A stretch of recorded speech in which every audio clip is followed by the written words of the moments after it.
Story 1. Am I the a-hole for telling my mom that I will never trust her with future relationships? I, 26 male, told my mom, 67 female, about a year ago that I could not trust her when it came to any future relationships. My mom and I had been talking about a trip where I had met a woman. My mom then asked if there were any plans for her to visit so she could meet her. I decided to be upfront and told her I wasn't sure if I would introduce anyone to her. When she asked why, I told her that due to how she had treated my last partner, I did not feel I could trust her with any future partners. She went to her room in tears. I've gone on many dates since then and never mentioned any of them to my mom. She thinks I haven't dated anyone for the last 4 years. In reality, she is simply the only one I don't tell. I do tell my dad and sisters, asking they do not share with mom. Now for some context on my mom's behavior in that long-term relationship. I dated Amy, fake name, for 6.5 years. My mom was great in the first year, showing interest in Amy and trying to bond with her. After that first year, Amy was kicked out of her family's house and my dad let her move into my room without charging us anything. Mom and dad lived separately. Amy lived in my room for about 8 months until she moved out. The whole time my mom complained about everything Amy did or did not do. At first, she only complained to me, but then moved on to complaining to Amy herself. The complaining became such an issue that Amy and I decided she was better off getting her own place, where I soon joined after. After moving out, my mom found other things to complain about.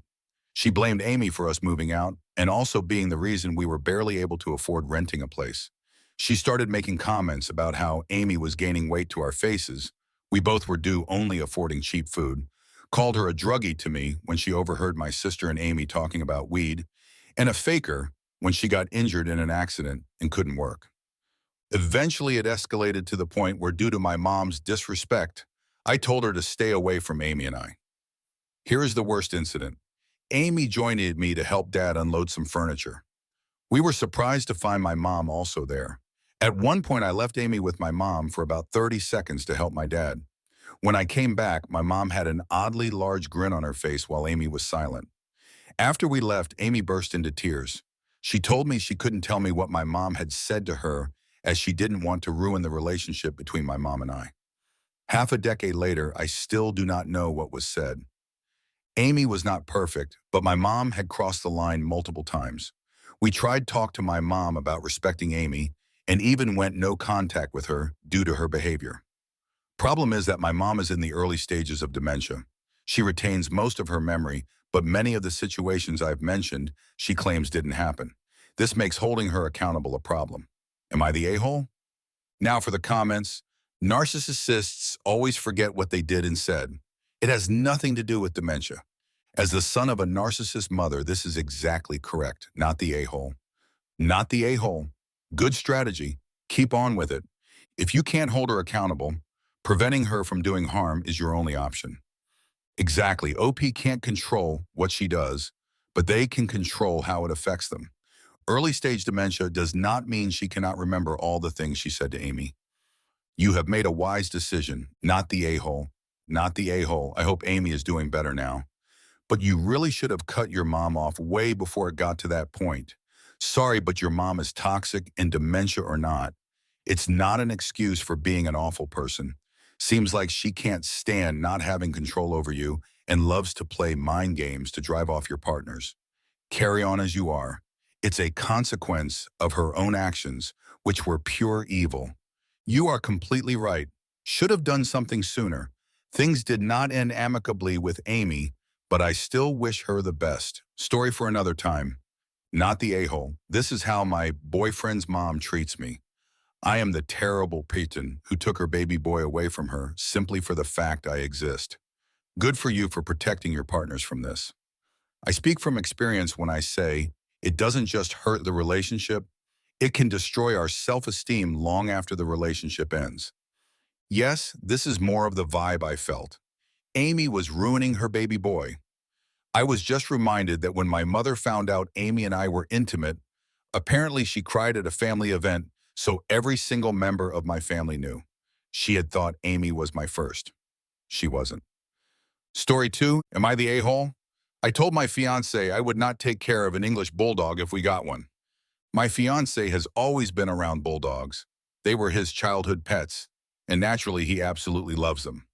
Some of his close family members are part of the National Kennel Club, show them in dog shows, and breed them, all registered with proper health testing, etc., and very much not backyard breeders. In the event we would own a bulldog, we would likely receive a top-of-the-line bred dog with a championship-winning bloodline. I am not a huge dog person to begin with, but I especially am not a fan of this breed. I don't like them for a variety of reasons, which I'll list below, but my main protest is that due to our work situation, I would be responsible for 90% of its care. I am 100% prepared to take care of and love a family pet. However, I've made it clear that I do not want a bulldog, and I'm not willing to provide the extensive level of daily care they require. To provide background as to why I don't like or don't want a bulldog. I don't think they are an ethical dog breed. I don't support their breeding. I don't want to contribute to that market, nor do I want to own such a controversial breed. The extensive health issues and potential for super high vet bills. He argues that their breathing is perfectly healthy. However, I strongly disagree. We also plan to move to a hot climate within 5–10 years, which isn't really compatible with a bulldog due to their heat sensitivity. High maintenance daily cleaning of their skin folds, ears, and tail would be my responsibility, and honestly, I'm just not down for that. They're not an active dog. I want a mom I can take hiking or on adventures, not a dog that can't handle a 45-minute walk. I'm not a fan of their personalities. Their hair is so coarse it makes me itchy all over, irritates my nose and eyes, and it sticks to absolutely everything. The snoring and snarling noises. I'm a light sleeper.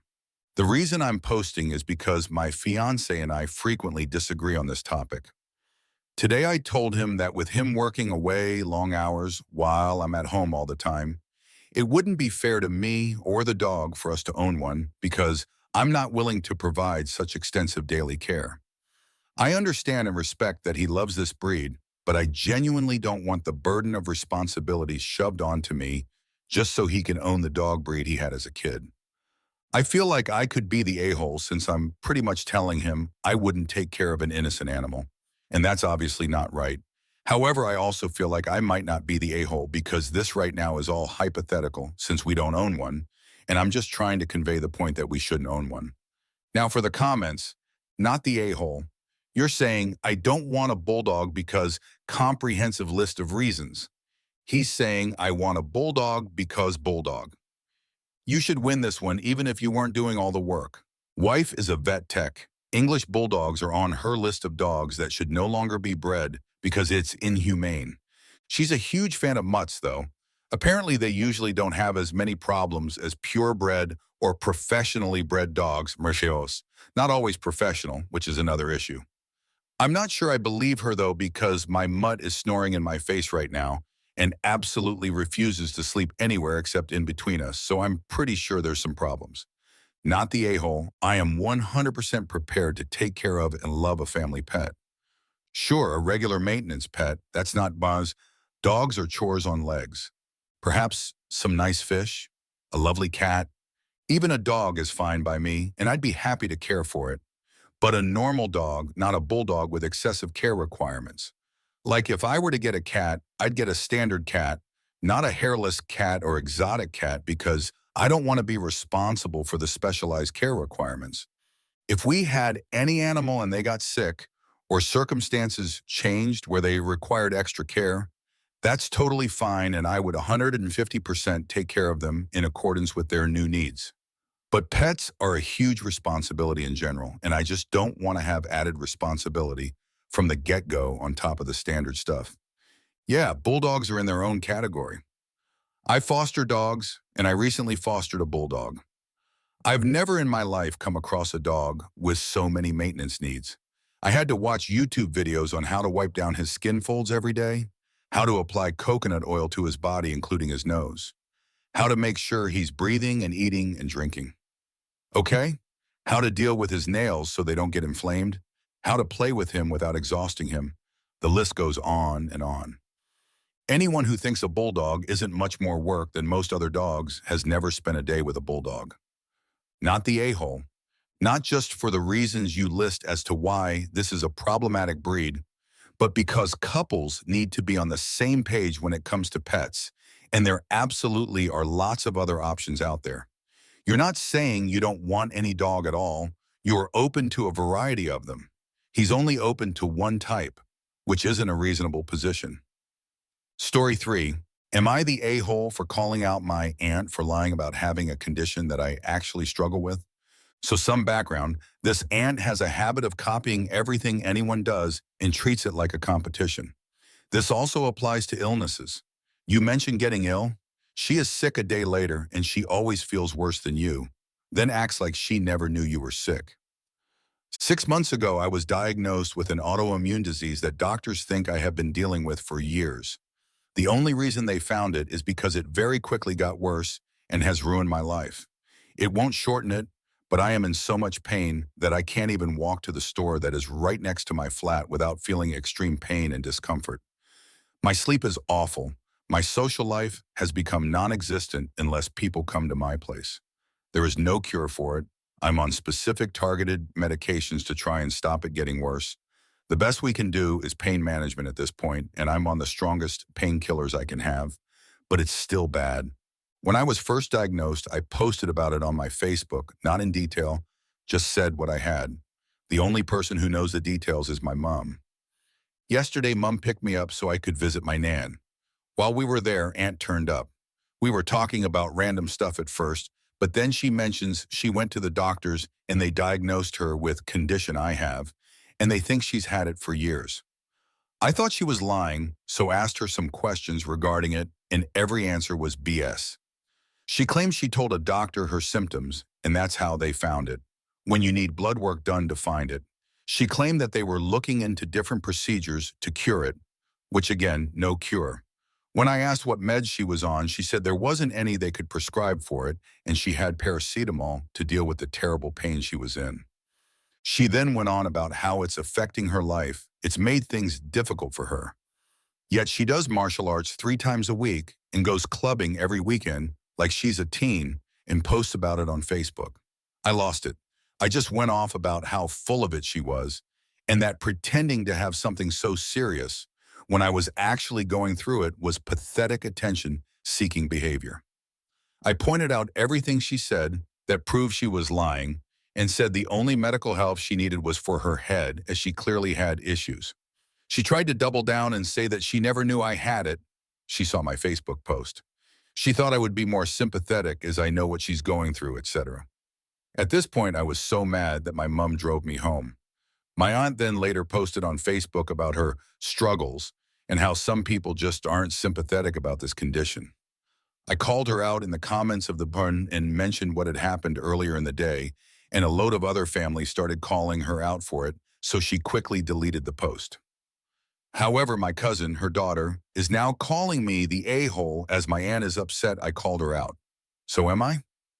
Now for the comments, not the a-hole. She is using your struggle to benefit her own personal gain. You aren't wrong for calling it out. I would say maybe out of respect, you could have done it in private and made it aware how you don't appreciate her talking about an experience that she has no idea about. She can definitely victimize herself, but you did the right thing. You are not the a-hole, not the a-hole. I'm sorry you are going through this and your attention-seeking aunt is trying to one-up you by lying about a serious illness. Gray rock her. Don't allow her or her daughter access to your social media, and stop communicating with her beyond general pleasantries. Tell your mother to stop feeding her information too. Aunt can't copy what she doesn't know about. Mom never feeds her info. She's also been a victim of my aunt claiming to have something she has. Mom was diagnosed with severe asthma as a teenager. Now my aunt claims it's always her that's been diagnosed with it, even though my nan has said it was always my mom. Mom avoids her as much as possible and never talks to her unless she has to. I hate people that do this. I would strongly consider blocking her and her daughter on social media and seeing them as little as possible. Not the a-hole. Honestly, I already thought I had her blocked, especially because she is also the type to try and one-up in activities as well. This isn't the first time she's tried it with me, but before it was just trying to copy my skills in art. I literally posted something I handcrafted months after I had done it. She, in the comments of that post, then posted almost an exact copy in forms of subject matter, just a much lower quality. This behavior is impossible to change. They love to play one-upsmanship. They constantly have to one-up others to be one level more needy than them. They hijack all conversations in person and online. They always want to be seen as more than, better than, or suffering more than. It's toxic, narcissistic behavior for which there is no fix. Most people like this end up becoming isolated as those around them finally decide to go no contact. Do the same for your own well-being. Family doesn't have to be blood. I have only 4 cousins, and I cut one out of my life years ago for being a selfish, self-centered egomaniac. No regrets. Not the a-hole. Aunt sounds like a narcissist. My mother-in-law keeps lying about having to have a cancer test to try to manipulate my husband into talking to her. We are no contact. It's a pap smear. A pap smear. She even told my husband all this bullcrap about how she may have cervical cancer and has to go to a cancer center for testing, etc. Well, I am high risk for cervical cancer and have actually been through the biopsies and tests, and she doesn't know what she is talking about. Also, I am a nurse. She has also fabricated his dad having a stroke, yet he didn't go to the hospital, and she said he told her to not call 911 during the stroke. You can't talk during a stroke. I have had a severe aura that mimics stroke symptoms to the point where I was in the ICU. She also had his brother tell him that he may have prostate cancer. I am a neurology nurse and poked more holes in his lies than Swiss cheese. It's truly exhausting.